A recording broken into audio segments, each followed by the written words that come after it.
everyone, my name is Ms. Cosmo and welcome to another episode of the She Social podcast. So excited to have you back again and continue to subscribe, continue to like the videos and just join in on the conversation. Leave your comments at the bottom as well, just to let me know what you're thinking, whether you're enjoying the podcast, what other conversations you'd like to hear about, and who else you'd like me to interview. Obviously, we're focusing on women in music and industry, whether they're behind the scenes or whether they're in front of the camera. That's who we will be chatting to on this podcast. For today, I do have two awesome guests for today. I have a DJ Infinix, who's going to be chatting to me first. And of course, I've got the one and only Moozlie, who will be coming up a little bit later. So without further ado, we're going to get into our first guest for today. So our first guest for today is the one and only DJ Infinix, who's going to be joining me in our chat today on the She Social podcast. We're going to be chatting to her about music, being a mom, and starting a new business. So hey, Infinix, how are you? Hey, I'm good. How are you? I'm all right, man. Obviously, you know, we're all hibernating as it is. I mean, we're getting deep into winter. Things are getting a little bit worse with regards to COVID, so we're staying home. A lot of people are obviously just telling us that we need to go back into level 5 and not necessarily level 3. How are you surviving, especially with 2 kids in the house? Oh my God. I'm not gonna lie to you. There's days I actually want to kill these kids. Especially my 2-year-old. Oh my God. Oh no. But you know, we have our moments. There's days we're great as a family. There's days I'm like, I need space. Yeah, so it's been ups and downs. I can imagine the stress, but obviously we're all just trying to get by. At the end of the day, it is lockdown, but we are still moving and shaking regardless of the circumstances. And the reason why I've got you on for the She Social podcast is you are a resident DJ for the She Social event itself, but also over and above that, being a house DJ, having to release weekly mixes, starting a new business. How are you juggling it all? You know, for me, it's all about the goal. I just told myself that no matter what, I don't want to use this time just to chill. I want to use this time to reinvent myself and grow. And I feel like with the mixes, reconnecting with people that maybe that we're not so in touch with what I do anymore. And I actually even changed what I play. I've gone back to who Infinix really is, you know. So for me, I had to plan around everything. As I said, there's days where the house is just crazy, but there's days where they actually respect the fact that mom has got to work and we've got a stay-in nanny. That actually also really helps. So yeah. That's so awesome. And not a lot of people can afford that. So at least you know that you're still making ends meet, to able to still be with your family, because other people are on lockdown of their own, which is terrible. But I can just imagine. It's crazy. Yeah, it is. So obviously still being a DJ and trying to reintroduce yourself, because as you mentioned, you were quite prominent in your come up. You had even released a single where you were singing. How have things kind of changed for you with regards to the DJ space? You know, for a long time, actually, I feel like, thank God for the lockdown, because I felt like things were escalating too fast, even in a direction that most of us don't really want to go for. Because, you know, the music scene changes all the time. And then now there were Amapiano. So it was one of those where when you're booked, you're being told what to play. And if you don't play Amapiano, it's like you're the boring DJ, you know? Oh my God. So, you know, I use this time to just go back to what I really love about DJing and the kind of music that I really wanted. And that's the kind of music I even recorded on my EP. And the EP is all about me introducing the vocal side of my capabilities, basically. Oh, nice. Okay. Outside of singing and DJing, you've also started a brand new business where you are cooking. Yes. So tell us all about Taste Buds Infinix, because you are a chef on the decks, but you're also a chef in the kitchen. This is why I don't rap. Can you see why? So, cooking has always been something I enjoy doing at home or with when we have friends over or family over. And my mom has always been on my case about it. Why aren't you doing a cooking book? Why aren't you doing this? So I'm like, you know what? I don't have time. And I honestly didn't have time then because besides the music, I also have a branding business where I do corporate designs for startup companies and companies that want to rebrand and stuff like that. And with music, there's never enough time. We're always on the road during the week. There's so many things that you're busy doing, and there's never enough time to put in another career or another business. So I figured, since I've got so much time, let me focus on that. And I realized how much I actually slept on that. Mm-hmm. So now I registered the business and then got the page going. And then now I've got a new menu coming up. Then I'm going to be selling like small stuff, like winter warmers, like bright platters, what people enjoy having on a weekly basis. And I'm actually taking myself to chef school as well to advance my cooking. It's something I'm really passionate about. When I'm stressed, if I cook, you must know you're going to have a good meal. Yes, I'm coming over. Because I'm going to enjoy. I'm definitely coming over. Well, not yet, obviously, because I mean, we still have to socially distance. But as soon as we're out of lockdown, I'm coming for a meal. Do you do delivery services? Because I see that's the new in thing now that everybody's getting into. Yeah. That's what I'm looking into now. So very soon, actually by July, it's gonna be up and running. So everybody must just look out for Taste Buds. Yes, Taste Buds. Okay, so let us know where we can follow you and where we can order. For Taste Buds, it's tastebuds_Infinix. And then all the details are gonna be over there. And I'm also gonna be starting a YouTube channel as well, sharing like how I prepare some meals and stuff like that. Especially for moms, like how you put together fun stuff like pizza and burgers, stuff like that, like easy stuff, so that you don't have to feel like because you're a working mom or you're a busy mom that you don't have time to still cook for your kids. There's a lot of meals out there that are quite nice, that you don't have to make them boring, so you can make them nice, and even you can even put them together with your kids as well. That's so awesome, man. All right, getting back into the music side of things, are you working on new music? Are you working on a new EP? What's the new direction for you as DJ Infinix? So actually, this last Saturday, I just recorded another song for my EP.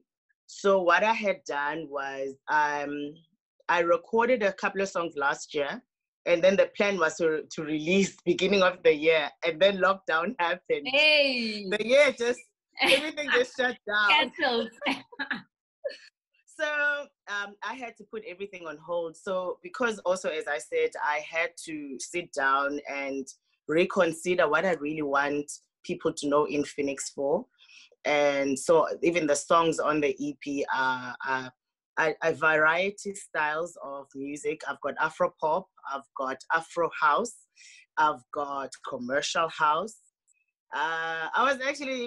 I tried a piano song, but I just felt like it's not really what I want to do. Okay. I was just gonna do it for the people. So but it needs to speak to you, because if you're gonna put it on your project, it needs to be something that represents Infinix. Exactly. Yeah. So that's why I decided not to add it. So if my people want it, they must just let me know. I'll finish it and I'll put it out there for free. Those who don't know, you do a Valentine's tour with your better half every year. Yeah. Who is the one and only DJ Sandiso, for those who don't know. And Sandiso's obviously made some waves within the DJing scene, and calling himself the Gqom Lord obviously is one of the guys who pioneered Gqom within Johannesburg. I wanted to know, would there possibly be like a collaboration album or a project between the two of you, since you're both musicians? So we actually do have a song titled Umshado on his EP. Oh, okay. So I think it's gonna be the next single. So look out for that. I'm singing on the song with another guy called Dede. It's a beautiful, beautiful song. Awesome. All right. Well, we're quite excited to actually hear more from that. But thank you so Yeah. much. Is there any tips and tricks that you have for COVID that you have for the people who are watching the podcast right now?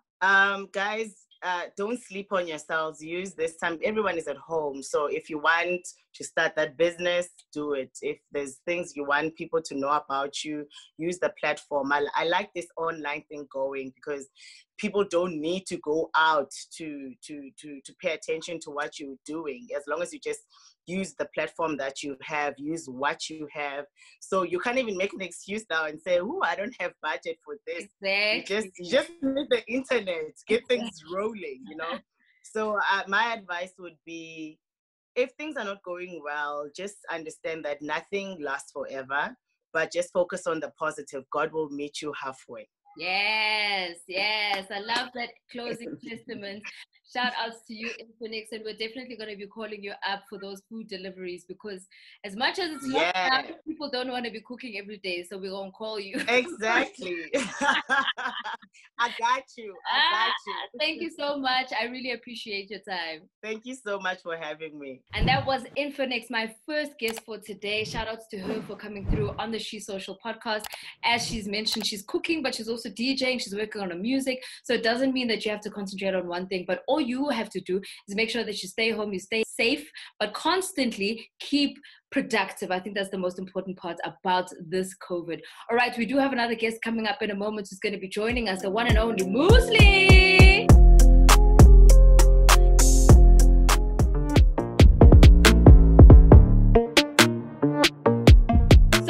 Guest for today is the one and only Moozlie. She is a performer, she is a TV presenter, she is a voiceover artist, she is the hottest girl in the game right now. I'm so happy to have you on our She Social podcast. How are you, Moose? Thank you for having me. It's so good to see you. Yes, because I only see you on Instagram when we have to like pictures in the sun. Otherwise, we're not seeing each other. I haven't seen you since, I think it must have been. When was the last time I physically saw you? I don't know. It's really been a long time. You know, it's kind of like you never thought that you could actually stay at home for this long, but we have all been indoors for a very long time. And we're surviving. I think that's the important part about it, is that people are not looking at the positive about it. The fact that we're able to reset, we're able to rest. Because if anything that I know about artists don't rest. No, we don't. I was actually saying to my sister the other day that I really want to use this opportunity to, although we shouldn't be moving around too much, I want to use this opportunity to go home, because Benoni can seem like such a faraway place when you don't have time. But now that we do have a little bit more time on our hands, I've been able to just like go home and see my aunts and see my cousins, and it's really, really been great. So like most things in life, the good things come with the bad and the bad things come with the good. Of course. But the good things is what we want to actually concentrate on for today, because that's the point of She Social. So you have transitioned yourself over the years from coming into the game as a TV presenter, and obviously evolving yourself into a rapper, which is what you are known for today. How is it that you found that process has been for you, and how are you still incorporating both of them and managing to stay relevant? Yeah, you know what? It's a constant process. Like for us, I think 2 years ago, we were very conscious of the fact that more than anything, we want people to know and respect me as a musician on top of everything else. So it's taken a long time, but I feel like we are finally at that place where people are like, okay, cool, she's really serious about this music thing, and they are actually anticipating what I have to offer musically. So that is really dope. But I must be honest, it's a constant change. Yeah. You are constantly learning. You never ever get to a place where you feel like, okay, we're in a groove now. We know what we're doing. It's constantly changing. I feel like I sort of felt like that. And then coronavirus happened, and now I'm having to like switch up again, you know? So it's a constant change. But I think like one of my biggest references, and I say this all the time, it's like, initially I always tried to do all the different things and wear the different hats and like be this multi-talented, and I wanted people to know that I do all these different things. But then with time I learned that it's just not sustainable to my energy, to my time, to my schedule, to my word that I give to people in terms of me being reliable. So I really had to figure out that it's all actually one thing, kind of like Jennifer Lopez. Because when you think about J-Lo, do you think J-Lo's an actress? J-Lo's a singer? J-Lo's a dancer? J-Lo's a judge, and she does all those things, but she's just J-Lo. Do you know what I mean? So I think that's what we're trying to do with the Moozlie brand. It's like, yes, she does do all of those things, but ultimately, at the end of the day, it's just your girl Moozlie, you know? Yes, it's our girl Moozlie. And I think that's one of the things that I appreciate the most about you, was that you're always willing to try something new. You're always trying to put your foot forward and basically say, yo, man, I am talented because I believe in myself. And that's the important thing that people need to understand, is that you really are capable of doing whatever your dreams desire, but obviously you need to do it within the right time and the right scope and not tire yourself out. I think that's the important part as well. Yeah, it's really important. So are you busy working on your new album? I wouldn't call it an album. Okay. I definitely wouldn't call it an album, simply because of, you know, for me as an independent artist, and I know like the financial backing that goes into making and creating an album, like Victory cost us like $250,000 to make. Like it's really, really expensive to make an album, you know, just in terms of like studio time, mixing and mastering, and beyond the actual physical cost of making an album, like just on you as an artist, it's very expensive, and you have to be in a particular place. And I don't think that anybody in the world right now is in a stable enough place to present themselves and be like, hey, this is me on a platter. You know what I mean? But that doesn't mean that I'm not in a place where I am working on music and that I am going to share. So we are throwing the word EP around. Okay. That's what's working for us right now in terms of in the studio and in our planning and what we're thinking about. So let's call it an EP. It's a body of work, but it's not an album.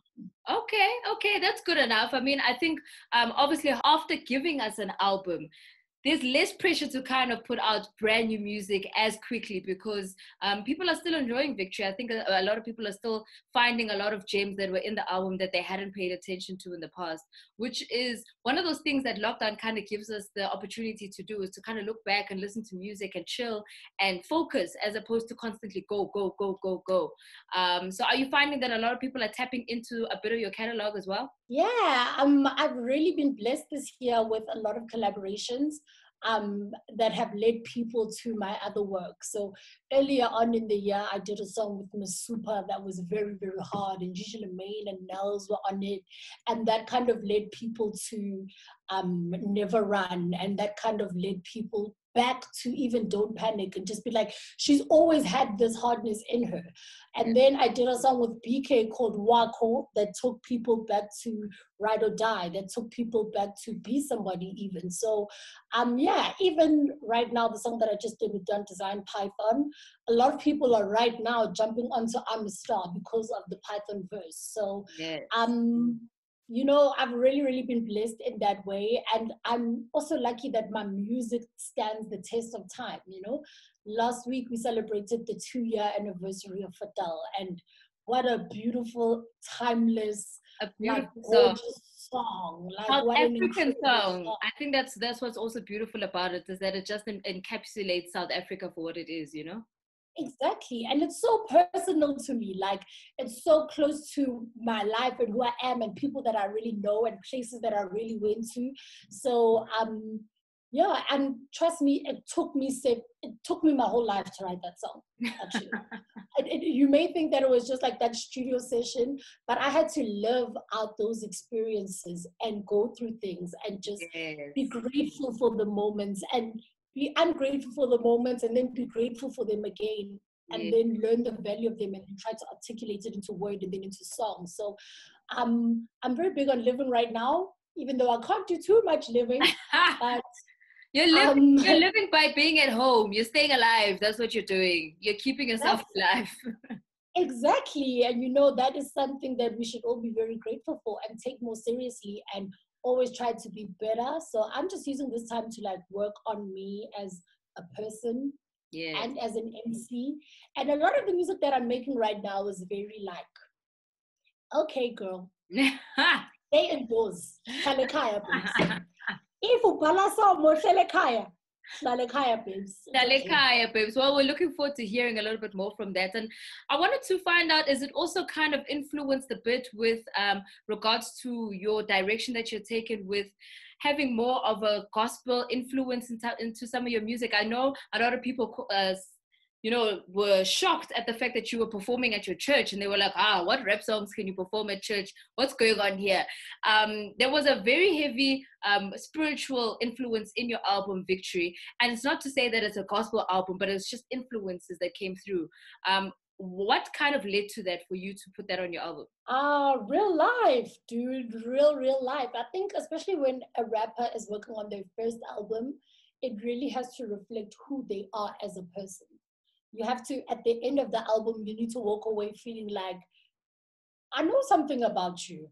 I learned something about you that I didn't anticipate, that I didn't know before, that I actually appreciate about you, that I can relate to, or that even I disagree with, or whatever, but it makes you feel in some way. So that's just where I was at in terms of like making my album.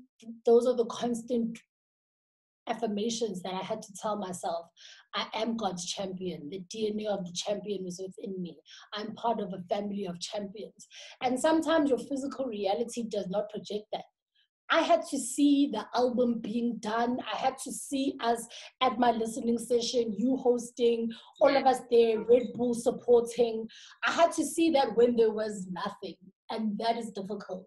Yeah. So God and my spirituality and praying and Pastor Musa's sermons are really what got me through, because there were some times where just on a Sunday morning, that was the only time where I felt like, okay, I'm doing this. I can see this thing, because you can get so discouraged. Yeah. You can get so discouraged along the way. And, also us, we have just a tendency of like keeping shit moving. Like we've been through this before, so we're just going to keep pushing. We're just going to keep it moving. We don't really ever just take the time to not be okay, So instead of like wallowing in my misery, I just turned to God, and he came through for me like a real nigga, like this, like he told me he would, you know what I mean? Yeah. So that's where I was, and that's where it came through.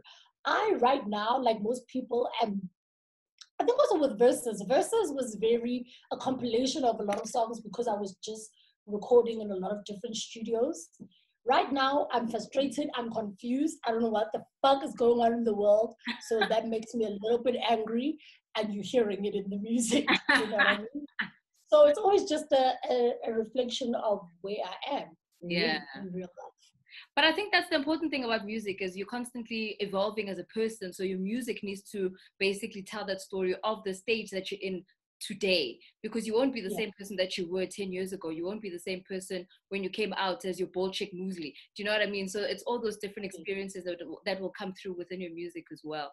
I love the journey that you say that you've taken throughout your music, which is really awesome. But there's a new journey that you've also taken on, as not only as a label head, because we know Nomuzi Mabena's out here, but you also gotten into entrepreneurial skills up, and you have a shoe range that you've gotten out as well. So tell us a little bit more about why you decided to go into the business side of things, not only just being an artist. For me, that was always my MO from day one. I think when I first announced the Moozlie Infinix music, people were just like, why would you do that? You'd like, what? That's weird.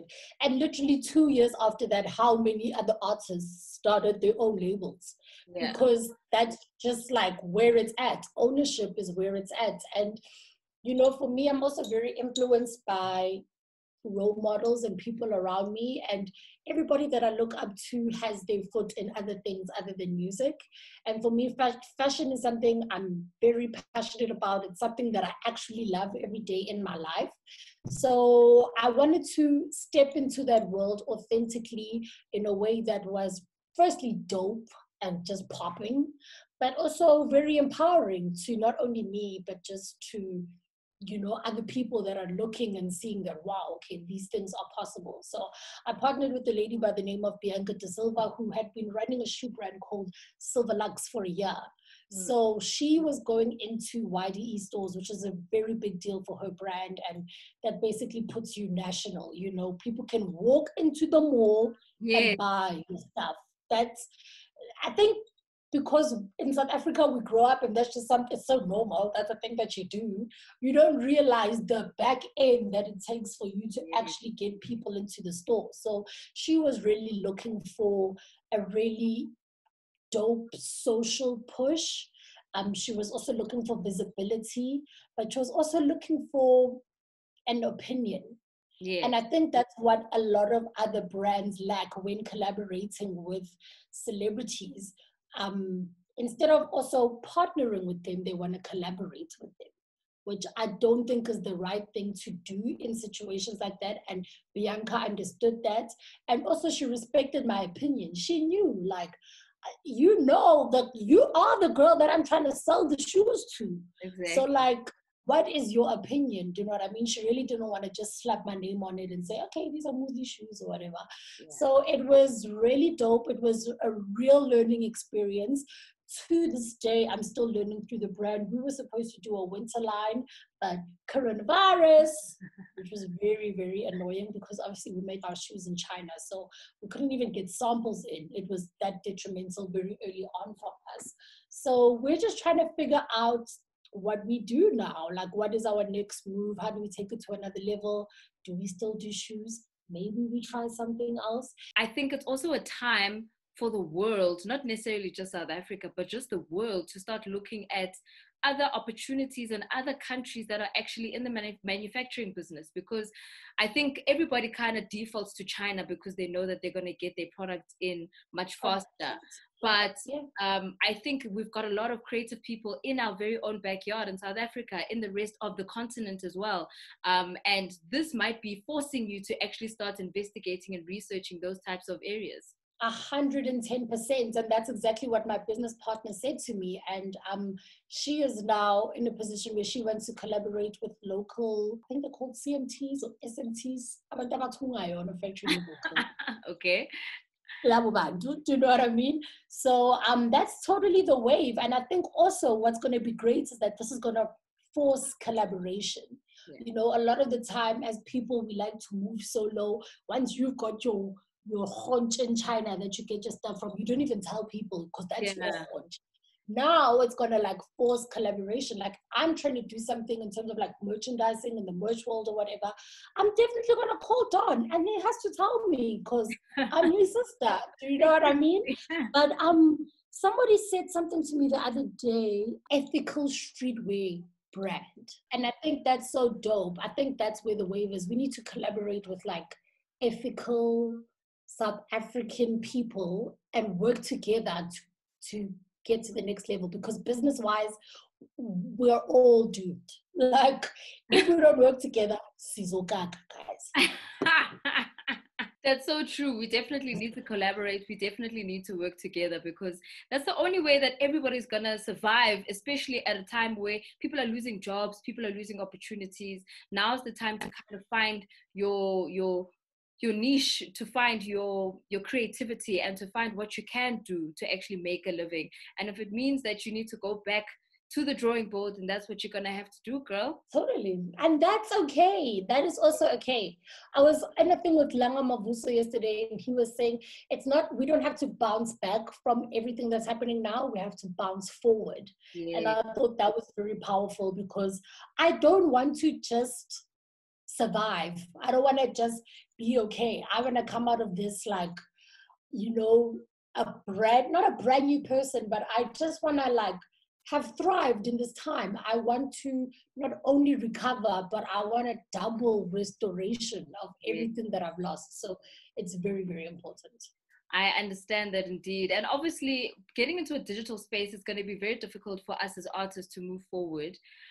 What's the one thing that you think we'll be able to achieve, which won't basically bring us back, but kind of take us into the future of where the fourth industrial revolution is taking artistry and music and performance?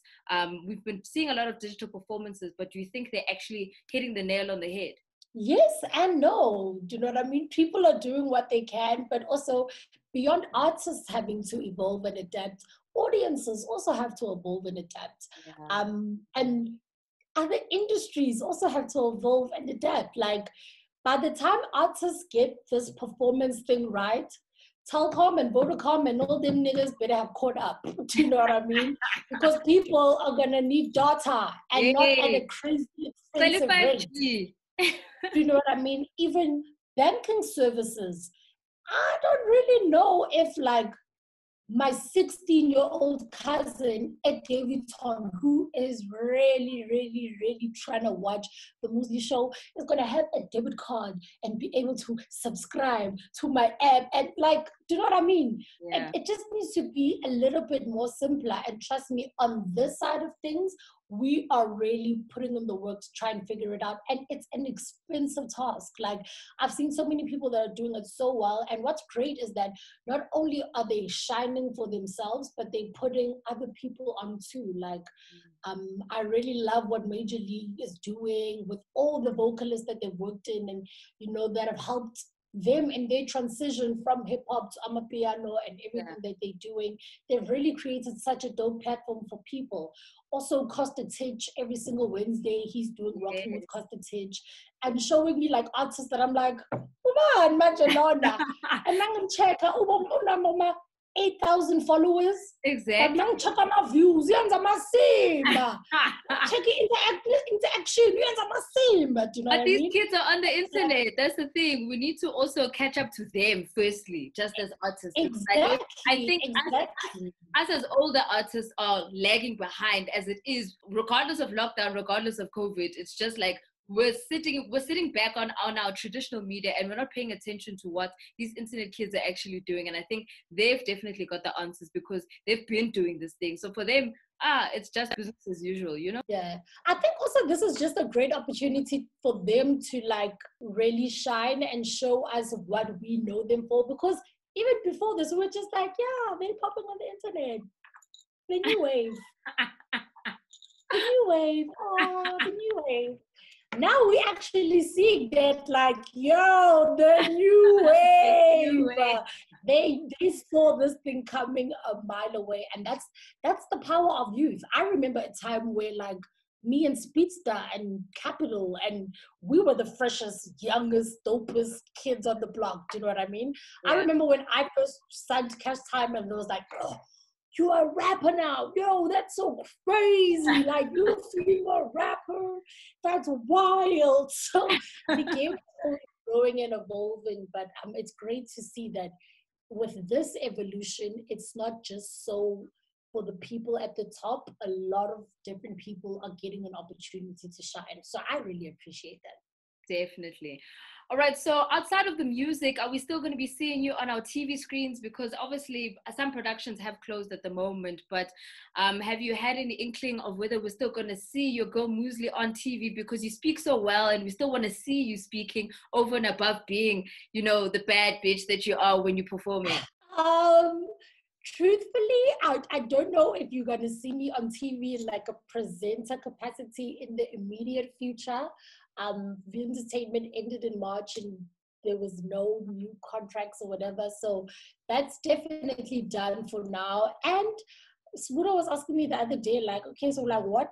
Not the other day, like a while ago. It's like, so what shows are you into? Like, what can we do? And I was just like, I don't like those shows on TV. And I just had to be honest with myself, you know? So I'm not going to try force myself into something simply to have a job.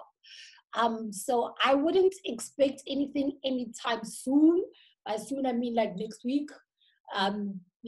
There's nothing in the pipeline, but there are some concepts that we have been working on that might not make it to TV. You know, we're shopping it, but if it does make it to TV, you'll see it on YouTube, which is like the new TV anyway. So basically, yeah. And I think that's the awesome part about the internet is that we can kind of just be our own superstars and say, okay, well, you know, if the production doesn't want me, I'll do it myself.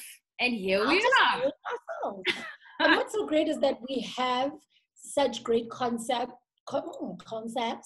We have such great concepts, and we also have really incredible networks and access. You know what I mean? That I think we can really make the best and the most of. So that's what I think we need to do in terms of telling stories. I think the rigid, like, so tell us, what is the name of your new song? I think those days are over. Definitely over. And I think conversational chats are definitely the new in.